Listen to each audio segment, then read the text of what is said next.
everybody. Welcome to Badge Banter, where we feature some awesome stories about the value of the ID badge and how it enables organizations to better recognize and connect people. I'm Lindsay Martin-Nez, your host, and I'm super excited to welcome our guest today, Jill Lamond from Evolv Technology. Hey, good morning, Lindsay. I'm excited to be here. Thanks for having me. Thank you so much for joining us. I've been looking forward to having you on ever since we met last year, honestly. So I'm glad you agreed to join me. To kind of get us started today, can you share a little bit about yourself and your background and how you ended up at Evolv? Sure, absolutely. So currently my role at Evolv is I'm the Vice President of Education. So for me, what I'm trying to do is put the perspective of, is this good for kids? Is this good for teaching and learning? And put that lens sort of over all the technology that we're able to offer schools as part of a comprehensive safety approach. Our main products really are concealed weapons detection system, as well as an X-ray bag scanner. So those are our two, products that we bring to the market. But that being said, where I came from, I was a school administrator and I was a district level administrator in a Michigan district. Most recently served as assistant superintendent of safety and school operations. And that was actually post-incident in Oxford, Michigan, in Oxford schools, where we had a school shooting that tragically took the lives of 4 of our students and 7 others were injured on November 30th, 2021. So I've seen what can happen when schools experience the worst. And I'm absolutely committed to the mission of trying to make sure every community avoids that senseless type of tragedy. Well, I've had the opportunity to hear your personal story several times, and it's devastating, but I always appreciate how open and vulnerable you are whenever you share it. It's really touching. And I think what you're doing now just speaks to your history and your desire to, make the world a better place and help make schools safer and really make an impact. So something that you often talk about whenever I've heard you talk is the importance of kids having a personal connection with a trusted adult in the building whenever they're at school, and how important it is that schools really create a safe and welcoming environment. Can you elaborate on that a little bit more? Yeah, absolutely. So, whenever we're trying to implement a new technology, it's really the people and the process that have to support it. And that's something that we know from research. In 2019, the U.S. Secret Service report found that to avert school violence, the number one best way to do that was to have a single trusting adult relationship. So if we lose sight of that and we stop doing the people things and we just harden schools without understanding how it impacts students and the actual culture and climate of the building, then we're missing an opportunity to be safer. And to make schools a sanctuary emotionally, not only physically, but also emotionally. Our kids should feel safe and be safe when they're trying to learn each day.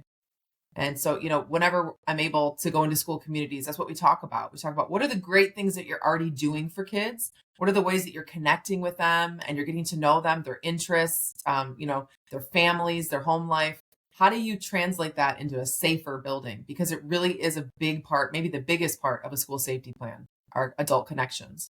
It's funny because everybody who's in the security industry, all of us get single task focused on, our products and the impact that they make on schools or whatever market it is that we're serving.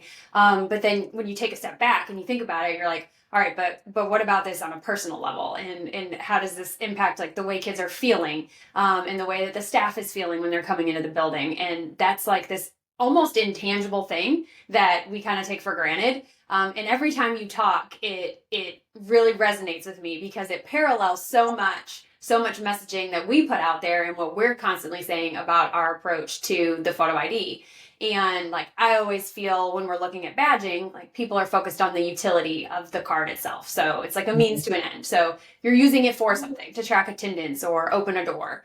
But then there's this whole psychological perspective, like what you and I are talking about here, that offers so much more to a school district. And when you can print, the student's first name in a large font where everybody can see it and visually identify, this is our kid and this is their name. And if you're trying to foster an environment in the school where the faculty then forms personal connections with students, how much easier is it? If you've got thousands of students, how are you supposed to remember everybody's name? But if you see, Jill walking down the hall and it says it big, it's much easier to say, hey, Jill, how are you this morning? Or good to see you this morning. Or notice if Jill looks a little bit different that morning. So I've heard you talk a lot about Dr. Susan Enfield, and she advocates aggressively to, better recognize kids in schools and help figure out who belongs to different schools. But can you share a little bit? She references kind of like an experiment often in her talks that's been performed at multiple campuses and the significance of those findings. Yeah, absolutely. So Dr. Enfield is someone that I follow and has become a friend, but she talks about knowing every student by name, and it's really important. Our names are our favorite words, our favorite thing to hear. We're all a bunch of egomaniacs. It makes us feel good to hear our names, whether we're an adult or a child. And so how do we make sure that we incorporate names into what we do each day? But the study I think you're referring to is one where several years ago, a group of researchers went to many different instructional leadership researchers, went to many different types of school communities, rural, suburban, urban, large, small, mid-range size. And they performed this sort of professional development activity. And what it was they gathered every adult in the school. And we're talking not only, teachers and educational professionals, but also food service, nutrition services, transportation, custodial, anybody who would have any type of interaction with kids that they could get during that time. And they went to like the cafeteria or a large meeting space, and they printed off just kind of a grainy photo of every kid, from your student information system, a photo of every kid on a bunch of, if you imagine it, a bunch of lunchroom tables. And they handed each adult that was involved a package of like garage sale little circular stickers, those little cheapo stickers. And they said, what, we want you to do a walking tour. We want you to tour around these tables. It doesn't take long. Certainly this exercise doesn't cost very much. I want you to put a sticker on a student's face if you recognize that they belong in this school. You don't have to know their name, actually. You don't even need to know their grade or anything else about them. But if you can say with certainty, this is our kid, this kid is one of ours, just put a dot and keep walking. And so they had a bunch of these adults do that.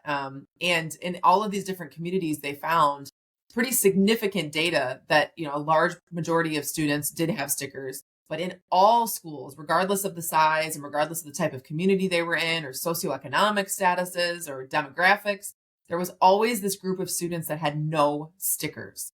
And I would take that information with what I know about school shootings and the average mass casualty school shooter and say, those are typically your school shooters. If those are the kids who don't have tethers to the community, they don't feel like they belong in the school, probably amplified by the fact that the adults don't know that they belong in the school. And so I'm not blaming the adults. I'm saying we have to have really specific processes and systems in place to ensure that every kid is recognized and that we learn their names and that we celebrate them when they come to school each day. We have significant issues across the country with absenteeism, chronic absenteeism, kids who aren't coming to school. There are many, many different reasons for that. I'm not going to oversimplify it. But one way that we can address that is to make them feel like they want to be there, to make them feel like it is a safe place where there are grownups who care about them. I know I'm on my soapbox, but if you think about during COVID, when schools had to shut down, we noticed that schools were providing not just instruction and not just educational learning environments, but we saw how many kids didn't get to eat each day. We saw how many kids weren't getting warm clothing in the wintertime because our schools are providing so much more nurturing and support to these kids. And I just think that, knowing who they are may be the first and most important step. You could talk about this all day and it wouldn't bother me at all. So don't feel like you're on your soapbox because I'm equally as passionate about that market and don't even have like the connection or personal tie to it that you do in your career. And I love hearing you talk about it. It's devastating sometimes when you hear things like that. Like every time I hear the sticker story, you're like, man, but how you can't blame anybody. There's thousands of kids potentially in schools and even in your smaller schools. I mean, hundreds, and they're passing by quickly every day and adult interactions with them are short. So I think the more focused schools can be on it, and they are focused on it. Like, let's not pretend that schools don't care. They want to create a better, absolutely. That's like their main goal is to create a great inclusive environment and have people feel good about it. It's just that you have to be really, I think, purposeful and like do things with intention and talk about it a lot because otherwise, things go by the wayside, or you build policies and procedures and then 2 months into school, like something else happens and changes. And so I think they just have to really be focused on it. Well, I'm friends with a lot of educators, right? And have a family with many educators and former educators. And there's a feeling of helplessness right now. Our world is wild and crazy. I would say personally, since COVID, it just seems like you're almost watching a movie when you're watching the news, right? And so if you're an educator today and you're thinking specifically about school safety and what can I do, I'm not making the decisions of what locking mechanisms are on the doors, or I'm not making the decisions of what technology we purchase in the district. You can connect with as many kids as possible. That's what you can do. And that is what you want to do, but let's get back to the basics. Let's forget about the very big wild things that we're doing in schools. We have to do so much as educators. I don't know, I mean, how familiar you are with just the plate of an educator, but I would challenge anyone watching who has connections with kids to focus on that first and foremost. That is going to impact safety. That is going to impact culture and climate. And eventually that will also impact instructional goals and learning, overall learning in that space. Yeah. No, absolutely. That's really great advice. So I love that from if you're an educator perspective, like what can you do to make an impact? And obviously, better than a lot of us, the challenges that school face on a daily basis and like how they're trying to make decisions and how many things they have on their plate, and they want to implement solutions and drive change. But in your opinion, like what are some of the biggest obstacles that schools are facing on a daily basis? And how would you recommend that like our channel partners and people who are trying to work with schools better serve the schools that they do want to work with? I really appreciate that question, because I think a lot of times we forget, what challenges our potential customers are facing, right? And I think schools right now are definitely approaching, and have already some fallen off, an ESSER cliff. So they were receiving all of this ESSER federal funding post-COVID, and were able to use that to fill a lot of holes. Some schools were able to use that for certain projects that freed up money to hire additional paraprofessionals, for example, or hire additional bus drivers or things like that. And now in the absence of that money, they're scrambling and having to reallocate in their budgets. And that can be really extremely stressful, not only because you're losing money, but because it's impacting kids, because that these programs that you maybe put in place that are actually really successful no longer have a funding source. And so now what am I not going to do? I feel like that was such a large part of my job on cabinet when I was in Oxford, was looking at the budget and deciding what we're not going to do, because never seems like there's enough money. So anyway, all of our schools are suddenly, had this influx of money and now no longer have it. And so many of them, unless they made specific capital purchases and, hardware or things that they own, a lot of them put that towards people to try and impact change, and now are having to decide which people to get rid of or which programs to cut. And that can be really emotional and really difficult. The other thing too, obviously, the gun violence epidemic in our country, and that's where sort of my space that I'm focused on. We know from recent studies with teachers, I think the last one was in the spring, and I can provide that for your listeners, but showing that a very large percentage of teachers across the country are living their day in anxiety. And that anxiety could be fueled by many different things, but several of them explicitly stated it was anxiety about gun violence. When I was in the classroom, and that was kind of a long time ago now, but when I was in the classroom and I was teaching, if my door were closed and I heard kind of like a scuffle in the hallway, and I heard students, my initial gut reaction would be, it's probably a fist fight, right? I would just assume it was body on body. That would just be where my head went. Do I go out there and break the kids up, or do I call security? Today, many of our teachers, I would argue most of our teachers are in that classroom, and the first thing that they hear, their immediate reaction is it a gun? Is this a shooting? Where do I hide the kids? What corner do they go in? Do we have a window to get out of? Do I need to grab a pair of scissors to fight back? How am I going to protect these babies? Like, what a way to go about your job every day. When you haven't received, many of them, the training for that, I'm talking, they're not first responders. They're not people who are intending to go into these high risk situations, but many of them are feeling like they are in a high risk, violent situation pretty often. There was a study, and again, I can provide it for you, that last year, approximately a third, I think it was 34% of all secondary school teachers in this country experienced an actual lockdown due to violence. So not a drill, like we're talking about, an actual legitimate lockdown because of violence in their building. So this is something that's happening really frequently. And we hear a lot more about the mass casualty incidents, like the one that I experienced, and those are horrific and those make headlines. But far more common are these escalations of disputes.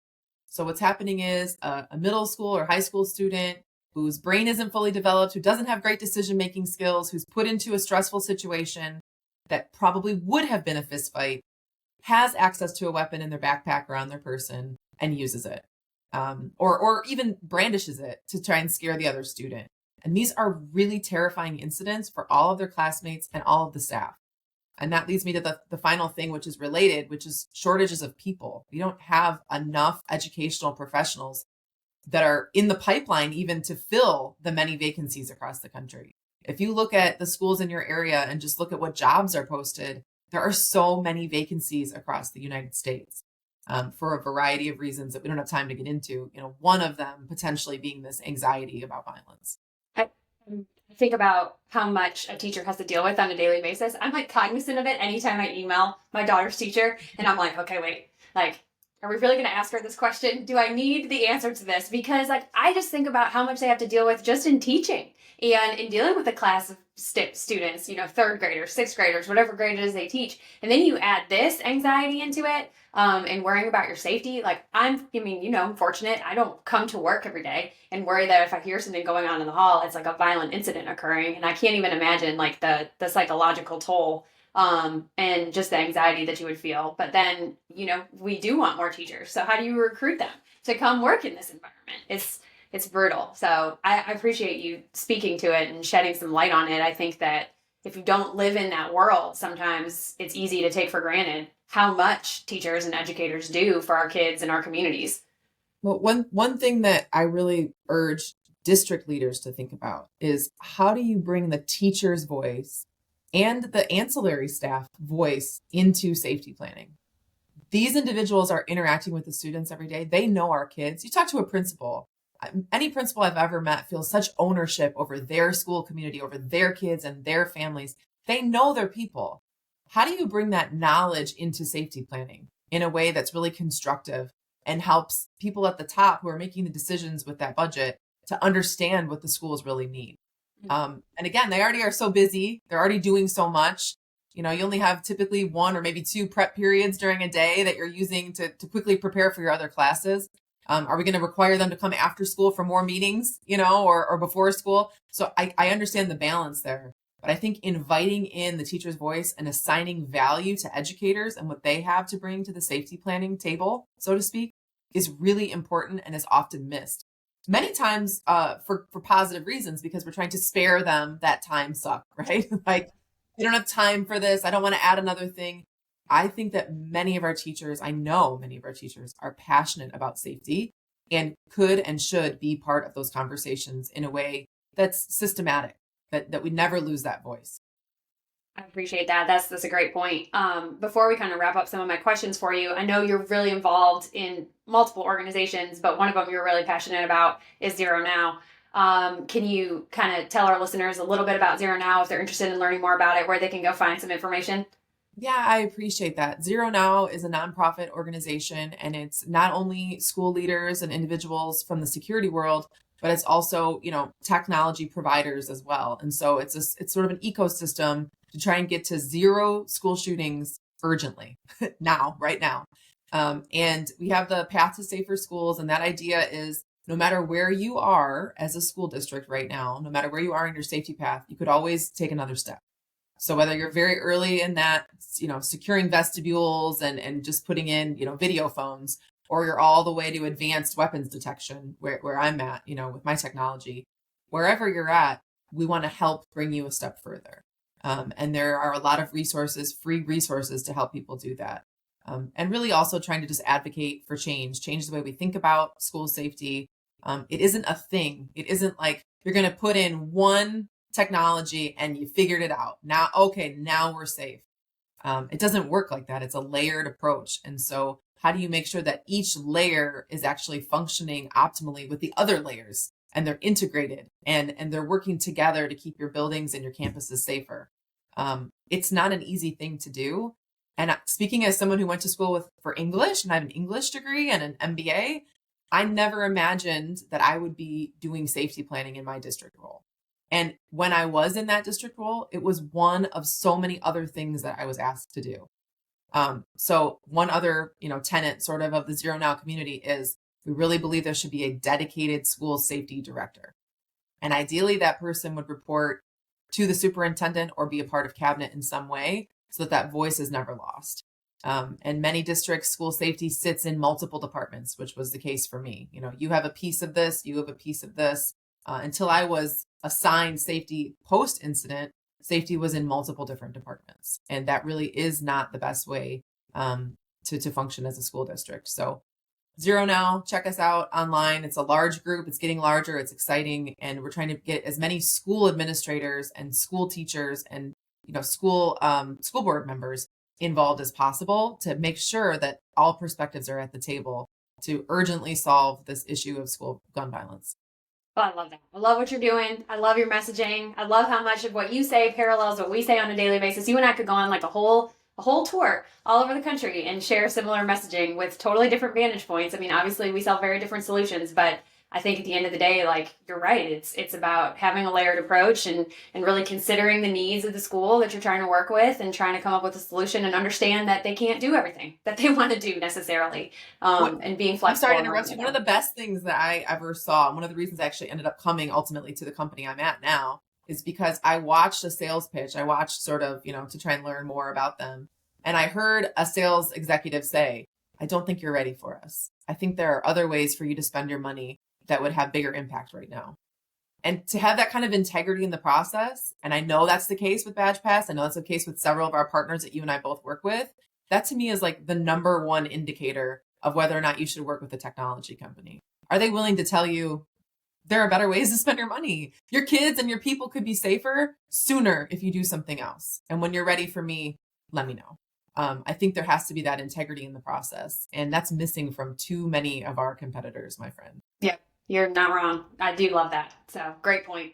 Well, these are fun questions. A little deep, honestly. We went deep today, but I love that. And I mean, I think it's important content, and I'm glad that we covered it and appreciate it. So we've added a new segment. So you will be the first episode of season 2, and this will be the first time that our listeners will hear this segment. But this new segment is called Badge Blitz, and I think it's just a fun way to kind of get to know you personally and get a little insight into how you think. But basically what I'm going to do is I'm just going to hit you with some rapid fire questions. We're going to set a timer for 1 minute. And so you will give me your immediate gut reaction to these questions. Okay. Don't overthink them. I'll do my best. These are not challenging. But hopefully we'll get through all of them. All right. You ready? Yes. Ready. All right. Let's do it. If you could swap jobs with anybody for one day, who would it be? President. What's one thing every school should do to increase security? Learn their students' names. If you could have any superpower, what would it be? Flying. What is a current industry practice or outdated technology that drives you crazy? Not locking your doors. Oh man, that one gets me too. If you had to give a TED Talk tomorrow, what topic would you choose to talk about? I'm actually going to go totally off script and talk about trying to parent and mom while working full time. That's been the balance here. So. Oh my God. I'm super passionate about that too. So I'm with you on this one. And last one, in your opinion, what is the most overused phrase in meetings or emails today? Oh my goodness. Circle back. We're going to circle back to this. We're going to circle back. I hear that a lot. That's a good one. I'm with you. Circle back and boil the ocean are like my two least favorite phrases that get used in meetings or emails. So awesome. Well, this was super fun. I really enjoyed chatting with you. I always do. Anybody who's interested in getting to know Jill better, she's like an open book. So feel free to reach out to her. I'm sure she would welcome a conversation with anybody who would like to talk to her. Absolutely. Please do. And talk about anything related to schools and school safety, not only the product that I happen to represent. I'm passionate about this. So thank you. Well, thanks Lindsay. again, Jill. Thanks for joining us today. And for all of our listeners, we hope you'll join us next time as we take you beyond the badge.